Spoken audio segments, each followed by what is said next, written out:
Je précise, je mets Ouattara en garde. Il ne me fera pas à moi ce qu'il a fait à mes prédécesseurs, à mes aînés. Il ne réussira pas à me voler ma victoire. Alassane Ouattara soit en train d'obtenir la majorité des suffrages nécessaires pour être réélu président de la République pour les 5 années à venir. Je voudrais par conséquent lui adresser mes félicitations. Mais aussi pour le féliciter de la manière dont il a réagi aux résultats de ce scrutin, en félicitant celui qui a gagné, en acceptant les résultats et en appelant le peuple ivoirien d'accepter les résultats d'un scrutin qui a été jugé par les Ivoiriens et ici par la communauté internationale comme crédible, transparente et apaisée. He may be a son of a bitch, but he's our son of a bitch. D'abord, sur ce qu'a dit le Kwadwo Konan Bertin, comment est-ce que vous analysez ces propos? D'abord, je suis très surpris. Je suis très surpris parce que moi, je fais un effort de suivre quand même ce qui se passe en Côte d'Ivoire. Si tu sortais des urnes, M. Kwadwo Konan Bertin a posté quelque chose sur Internet que tout le monde a vu en parlant de votre tablette là, où il démontrait que il y a des gens qui étaient absents, d'autres qui étaient encore dans les rangs, mais la tablette montrait déjà qu'ils avaient voté.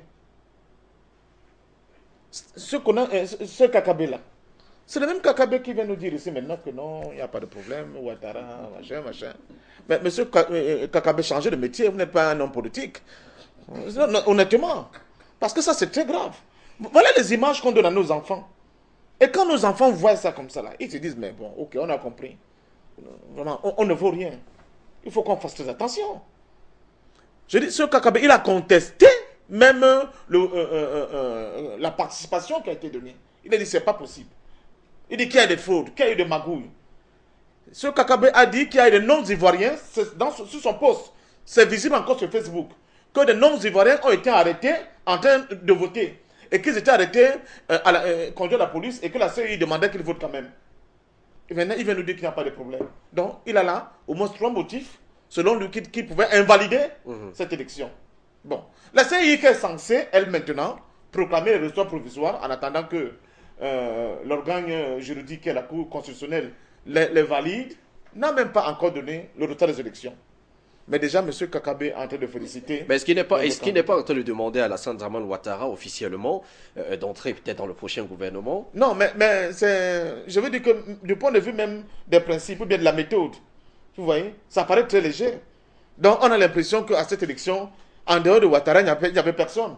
Bon, il s'est attaché les services de quelques gens qui font la talakou autour de lui. Oh, il a suivi le conseil d'Henri Konan Bédié finalement. Oui, mais c'est même très grave, vous voyez. Mais bon, passons, c'est pas ça qui est intéressant. Maintenant, on comprend exactement qui est ce monsieur. C'est pas grave, pour ceux qui ne l'avaient pas encore compris.